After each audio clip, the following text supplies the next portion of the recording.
주님의 말씀입니다. 경청하십시오. 사도들이 큰 권능으로 주 예수의 부활을 증언하니 무리가 큰 은혜를 받아 그 중에 가난한 사람이 없으니 이는 밭과 집 있는 자는 팔아 그 판 것의 값을 가져다가 사도들의 발 앞에 두매 그들이 각 사람의 필요를 따라 나누어 주미라. 아멘.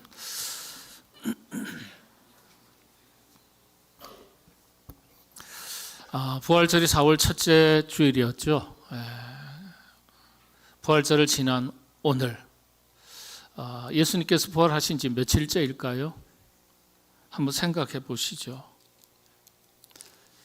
아마 대부분은 오늘이 며칠째인지 다 모르실 겁니다. 며칠째 날일까요? 22일째 되는 날입니다. 주님께서 부활하신 지 22일째 되는 날. 엄청난 사건이죠. 세상 사람들이 볼 때는 사람이 죽었는데 3일 만에 부활했다. 엄청난 사건이죠. 그게 가능한 일이냐? 또 믿는 우리 그리스도인의 입장에서도 당시 이스라엘 백성들의 입장에서도 예수님께서 살아나셨대. 그게 진짜일까? 하나님의 아들이라고 말씀은 하는데 그 일이 가능한 일일까? 믿으면서도 긴가민가 하는 분들도 있었을 겁니다. 엄청난 사건. 이 엄청난 예수님께서 부활하셨다. 이 엄청난 사건의 감동과 감격과 여운이 여러분 오래가지 않는 것 같습니다. 그러니까 우리가 예수님께서 불과 22일 전에 부활하셨는데 엄청난 사건을 우리가 알게 되었다면 지금도 그 여운이 아직까지도 수많은 사람들의 입에서 우리 그리스도인들이나 불신자들의 입에서 오르내릴 겁니다. 2000년 전 일이라서 그런지 지금은 부활절 시작하고 끝나는 그 하루로 예수님의 부활에 대한 감동과 감격과 구원의 은총에 대한 감사 그 여운들이요 하루 만에 끝나는 것 같습니다.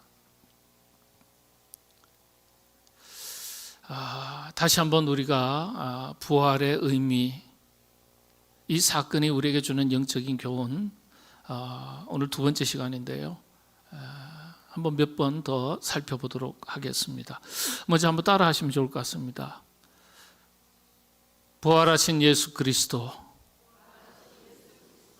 조금 약하신데 부활하신 예수 그리스도 우리의 소망입니다. 우리의 소망입니다. 아멘.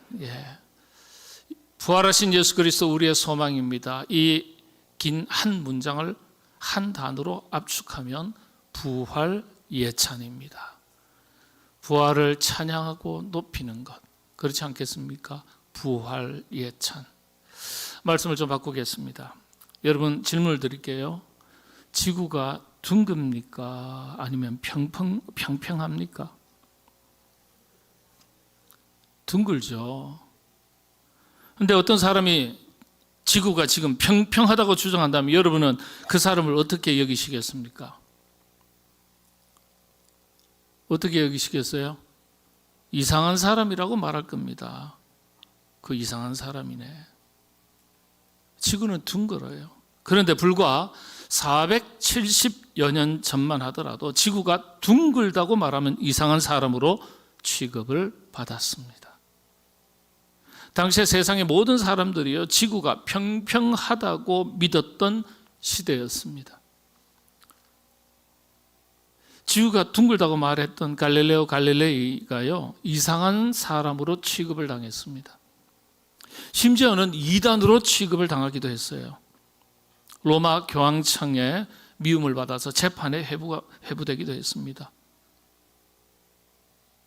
그의 주장을 바꾸지 않았더라면 종교 재판에서 화형까지 당할 뻔했어요. 장작불, 모닥불에 사람을 올려놓고 태워 죽이는 거죠. 당시에 로마 교황청에 기독교 교리에 빗나가거나 어긋나면 종교 재판을 열어서 화형에 처하던 시기였습니다. 재판정에서 지구가 둥글다는 주장을 다시는 하지 않겠다는 서약을 하고 나서야 겨우 풀려나게 됩니다. 그러면서 갈릴레오가 법정을 나서면서 조용하게 나지막하게 혼잣말 했다지 않습니까? 뭐라고요? 그래도 여전히 지구는 둥글다. 유명한 얘기죠. 지구가 둥글다고 말했던 갈릴레오의 주장을 당시의 사람들은요, 믿거나 인정하지 않았습니다. 그런데 지금은 어떻습니까? 지구가 평평하다고 말하면 이상한 사람 취급받습니다. 지금에 와서는 과학적 지식이 더해지자 그의 주장이 사실이자 진리인 것을 우리 모두가 잘 알고 있습니다. 그러나 그때는 그랬습니다. 말씀을 또 바꿉니다. 주님은 부활하셨습니다. 세상 사람들은 말하죠. 말이 되는 소리 해라. 죽은 사람이 어떻게 되살아날 수 있냐? 그러나 주님의 부활은 엄연한 역사적 사실입니다. 그리고 진리입니다. 여러분, 우리 사람에게는요, 세 가지 눈이 있다고 말합니다. 육신의 눈이라고 해서 육안이 있고요, 심리 정서적인 눈, 마음의 눈이 있습니다. 마음의 눈을 말할 때는 심안이라고 말합니다. 또 믿음에도 영적인 눈이 있는데요, 영안이라고 말합니다. 육안, 심안, 영안, 세 가지 눈이 있죠. 그래서 믿음이란 무엇이냐 하면요, 육안으로는 보이지 않고 심안으로도 보이지 않지만 오로지 가슴에 뜨겁게 임하는 확신 가운데 영적인 눈이 열려서 영적인 눈으로만 볼 수 있는, 영안으로만 볼 수 있는 것, 그게 믿음이라고 말합니다. 어떤 논리로도 어떤 설명으로도 이해될 수 없는 이 사실을 믿는 것이 사실은 신앙입니다. 그래서 신앙은요, 논리가 아니에요. 논리가 필요 없다는 게 아닙니다. 논리를 뛰어넘는 것이라는 점이에요. 사람들은 이런저런 과학적인 사실과 논리와 추론을 가지고서 사람이 다시금 죽었다가 부활한다는 것은 불가능한 일이라고 그렇게 말합니다. 그러나 신앙은 이 현실을 뛰어넘는 것입니다. 과학을 뛰어넘는 것입니다. 현실을 부정하는 게 아니에요. 과학을 부정하는 게 아니에요. 이 현실과 과학의 세계를 넘어서 또 다른 세계가 있음을 보고 믿는 사람들입니다. 이게 신앙의 세계예요. 영적인 세계예요. 현실을, 눈에 보이는 현실의 세계를 넘어서 영적인 세계를 보는 사람들이 그리스도인들입니다. 여러분, 제가 한번 말씀드려볼까요? 여러분, 공간이 휘어 있다고 그래요. 물건이면 휘게 할 수 있어요. 걸레라도 행주라도 휘게 할 수 있어요. 여러분, 그런데 공간이 휘어 있답니다. 우리의 이 공간이 휘어 있대요. 우주 공간이 휘어 있대요. 그래서 우주선이 저 우주를 향해서 끊임없이 직진하는 것 같아도 어느 시점에 나중에 보면은요, 이 공간이 휘어 있기 때문에 다시 원 위치로 되돌아올 수 있다. 이게 과학자들이 밝혀낸 과학입니다. 과학자들이 지금 밝혀냈어요. 이야, 참 인간의 과학 지성 이성이요, 얼마나 똑똑한지 몰라요. 이걸 밝혀냈대요. 공간이 휘어 있다는 건 여러분 믿으시겠어요? 무슨 공간이 허공에 물질의 세계가 아닌데 어떻게 휘을 수 있어요? 근데 휘어 있답니다. 여러분, 눈에 보이는 것만이 전부가 아니에요. 눈에 보이지 않는 또 다른 영적인 세계가 있음을 믿는 사람들이 그리스도인들입니다. 예? 이게 부활의 사건이라는 것은 단순히 인간의 지식과 이성의 세계를 가지고 과학의 어떤 논리와 추론과 결론을 가지고 그것만 가지고 설명할 수 없는 일이에요. 불가능한 게 아니라 다만 설명할 수 없다는 거예요. 지금요. 그런 세계가 우리는 있다는 거예요. 마치 공간이 휘어진 세계가 있다고 과학자들이 밝혔지만 여전히 우리가 모르는 것처럼요. 히브리서 11장 1절 말씀에 이런 말씀이 있습니다. 믿음은 바라는 것들의 실상이요 보지 못하는 것들의 증거니. 믿음은 보지 못하는 것들의 증거다. 증거라는 말의 이 헬라어는요, 휘포스타시스입니다. 휘포스타시스. 원래 직역을 하면 확신을 말합니다. 믿음의 확신. 가슴에 뜨겁게 임하는 믿음의 확신. 그래서 눈으로 보지 못하는 것조차도 가슴에 뜨겁게 임하는 믿음의 확신으로 보는 것.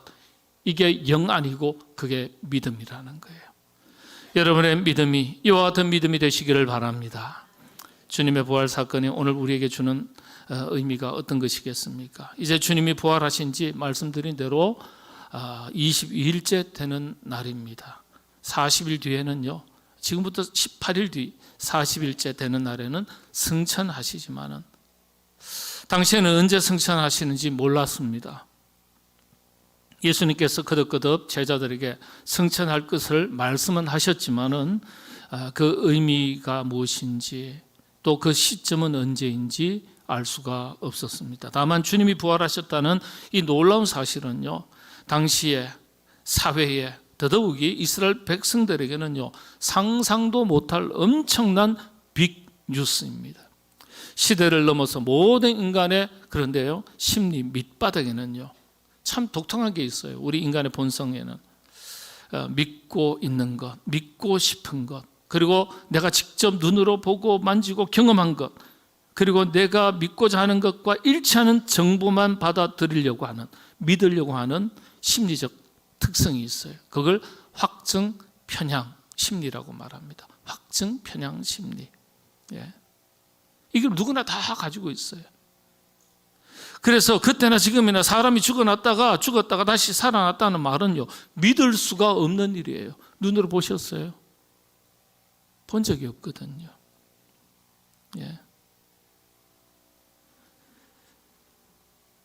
그걸 우리는 믿음의 눈으로 믿는 겁니다.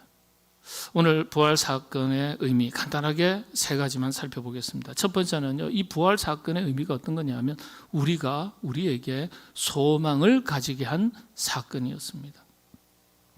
주님의 부활, 이 사실은 사람들에게 눈을 번쩍 뜨게 하는 사건입니다. 그래, 인간이 죽었다가도 다시 살아날 수 있는 가능성이 있구나, 이 생각을 하게 해준 사건이에요. 예수님이 도대체 어떤 분이시길래 죽었다가도 다시 살아날 수 있다는 말인가? 여기서 우리는요, 예수님께서 어떤 존재이신지를 다시 확인하게 됩니다. 예수님께서 자신을 어떻게 설명하셨어요? 예수께서 이르시되 나는 부활이요 생명이니 나를 믿는 자는 죽어도 살겠고 나를 무릇 살아서 나를 믿는 자는 영원히 죽지 아니하리니 네가 이것을 믿느냐? 베드로에게 하신 말씀이죠. 이 말씀은요, 예수 그리스도 주님 그 자신이 참 인간이자 참신, 참 하나님이신 것을 설명하시는 말씀이세요.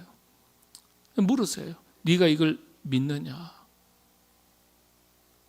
참 인간이셨기 때문에 예수님은 죽으셨고 참 신, 참 하나님이셨기 때문에 예수님은 부활하실 수 있었던 겁니다.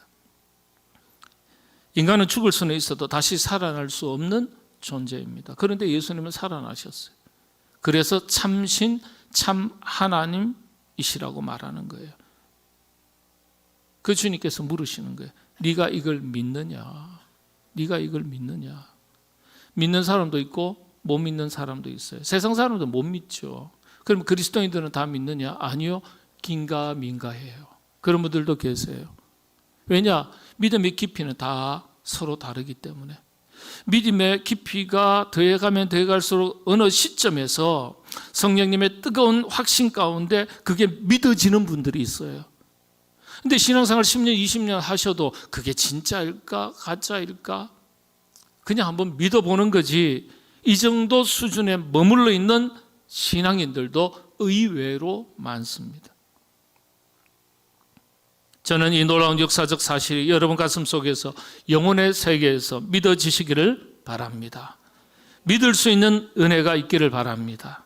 그래서 믿는 자에게는요, 소망이 생깁니다. 무슨 소망입니까? 예수님께서 약속해 주셨기 때문에 소망이 생겨요. 나를 믿는 자는 죽어도 살겠고 무릇 살아서 나를 믿는 자는 영원히 죽지 아니하리라. 영원히 죽지 아니하리라. 이 세상은 100년의 인생 나그네로 잠시 왔다가 잠시 지나가는 것이지 아주 끝나는 세상이 아니라는 거예요. 끝나고 나면 영원히 살아가야 될 영원한 하나님의 나라가 우리에게는 보장되어 있다는 거예요. 믿는 자에게. 그래서 죽어도 다시 살아나게 될 것이라는 소망이 있는 겁니다. 주님께서 보여주신 거예요. 안 보여주셨다면 못 믿을 거예요. 그런데 보여주셨습니다. 그래서 부활의 사건은 이것을 믿는 바 우리 그리스도인들에게는 소망의 사건입니다. 부활하셔서 우리에게 산 소망이 되어주신 주님을 바라보면서 우리 모두 서로에게 새로운 소망을 말하고 새로운 소망을 만들어가고 새로운 소망을 서로 보여주면서 살아가시게 되기를 바랍니다. 소망이 없는 사람들과는 그래서 좀 더 다른 삶을 살아가야 되는 것 아니겠습니까? 우리 그리스도인들은요, 큰 소망을 가졌기 때문에 고난이 있어도 크게 낙심하지 않습니다. 왜냐? 소나기처럼 잠깐 지나가는 것이기 때문에. 슬픔이 있어도 좌절하지 않습니다. 한때이기 때문에. 고통 속에서도 웃는 법을 압니다. 소망을 가졌기 때문에. 소망 있는 생각을 하고 소망 있는 말을 하고 소망 있는 표정을 짓습니다. 왜냐? 영생의 소망을 가졌기 때문에. 그러니까 여러분, 누가 뭐래도 긍정의 사람이 되셔야 돼요. 왜냐? 힘들어도 어려워도 환경과 형편과 처지가 녹록치 않아도 우리에게는 영원한 삶이 약속되어 있기 때문에. 쫓기면서 살아도 그래서 마음의 여유를 잃지 마셔야 합니다. 수많은 어려움이 있어도 웃으면서 소망을 말하고 소망을 줄 수 있는 그리스도인으로 살아가시게 되기를 바랍니다. 두 번째는요, 부활 사건은 우리에게 큰 감사의 사건입니다. 부활의 소망은 영생이죠. 이건 현실입니다. 왜냐? 주님께서 약속하셨기 때문에요.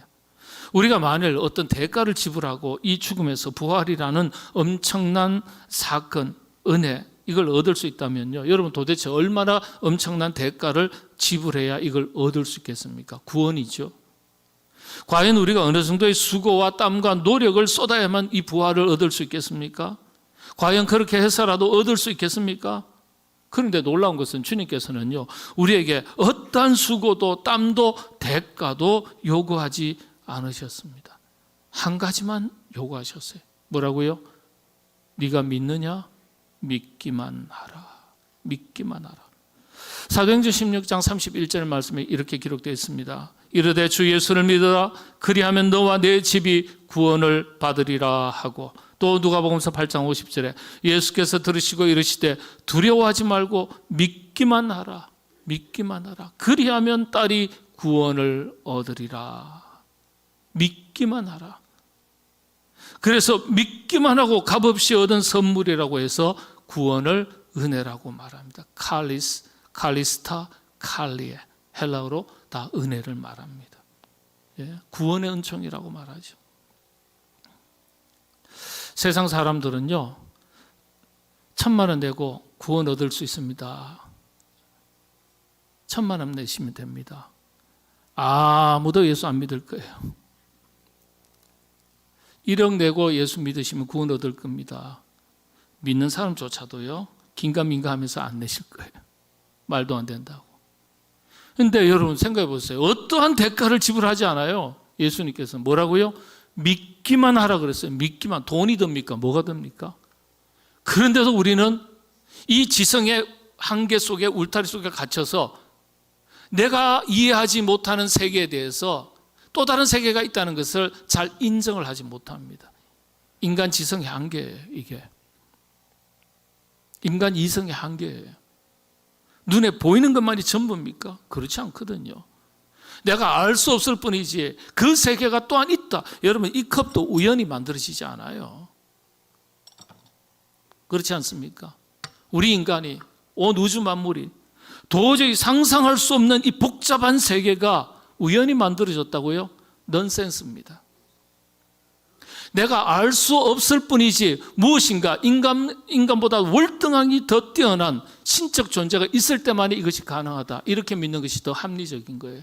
그래서 오늘 우리 시대에, 이성주의 시대에 살아가는 현대인들은요, 유실론자가 될 수밖에 없어요.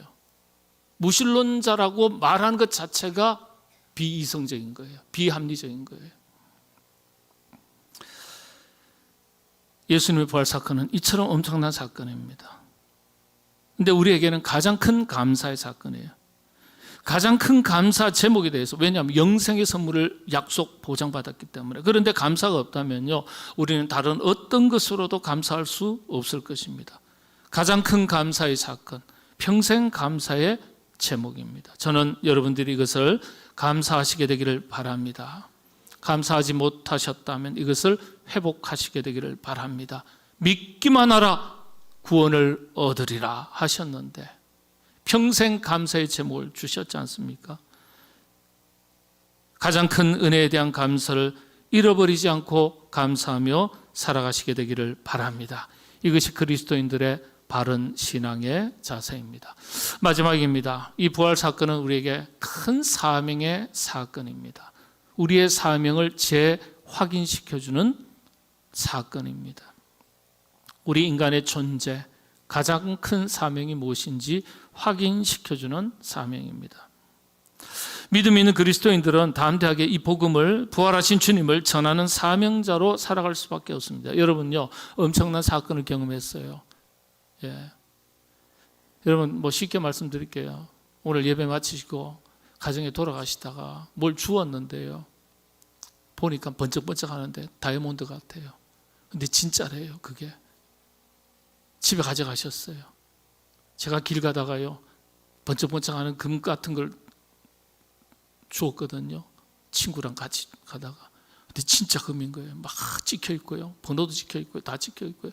가슴이 두근두근. 크기를 보니 한 500만 하는 것 같아요. 이야, 나중에 가짜였어요. 가짜도 진짜인 것처럼 생각하니까요, 얼마나 기대가 됐는지 그 짧은 순간 행복했습니다. 근데 여러분, 이걸 주워서 가만히 있을 것 같아요? 1,000만 원짜리, 2,000만 원짜리, 어차피 말로 하는 건데 뭘 못하겠어요. 1억짜리 주었다고 치죠. 집에 가서 가만히 있으실 것 같아요? 아니요. 뭐가 건질건질해요? 입이 건질건질해서 못 살아요. 가장 가까운 가족들에게 나 이거 주었다, 이야, 엄청난 거야. 소문 내지 마. 그러면서 본인은 소문 다 내요. 부활 사건이 그런 겁니다. 엄청난 사건이에요. 사명자로 살 수밖에 없어요. 증언하며 살 수밖에 없어요. 오늘 본문에서 보면 초대교회 교인들은요, 주 예수의 부활을 증언했다. 33절 말씀입니다. 복음의 증인이 되는 삶을 사는 겁니다. 저는 여러분들이 이 아침에 영혼의 세계에 영적인 눈이 활짝 열릴 수 있기를 바랍니다. 그래서 주님의 부활하신 주님을 만나고 주님을 담대히 전하며 살아가시는 여러분 되시기를 바랍니다. 주님의 부활 사건은 생명을 살리는 사건입니다. 누구든지 믿고 믿기만 하면 저도 영생을 얻으리라고 하셨기 때문에 생명을 살리는 말씀을 자기 마음에 안에 담아두고 산다는 것 자체가 책망거리입니다. 저는 이 아침에 다시 한번 우리 모두가 복음의 사명을 감당하는 하나님의 일꾼, 증인으로 살아가겠노라 다짐하는, 결단하는 여러분 되시기를 바랍니다. 부활의 소식은 나만을 위한 것이 아닙니다. 이 땅을 살아가는 모든 영혼들을 위한 것입니다. 우리 교회가, 저와 여러분 우리 모두가 이 사명을 뜨겁게 감당할 수 있도록 하나님께서 힘과 능력과 지혜, 또 무엇보다도 믿음, 또 필요한 인적인, 물적인, 영적인 그 필요들을 넉넉하게 채워주시기를 바랍니다. 기도하겠습니다. 주 예수의 부활을 증언했다는 초대교회의 믿음의 선조들의 이야기가 오늘 우리들의 신앙이 되고 신앙 생활이 되게 하여 주시옵소서. 부활하신 주님 앞에 평생 감사하며 영원한 하나님 나라의 그 소망이 우리의 영원한 산 소망이 되게 하시고, 이 놀라운 복음을 많은 영혼들에게 전하여 생명을 살리는 일에 아름다운 열매를 걷는 거두는 우리 교회와 모든 성도들 될 수 있도록 은혜 내려 주시옵소서. 예수님의 이름으로 기도하옵나이다. 아멘.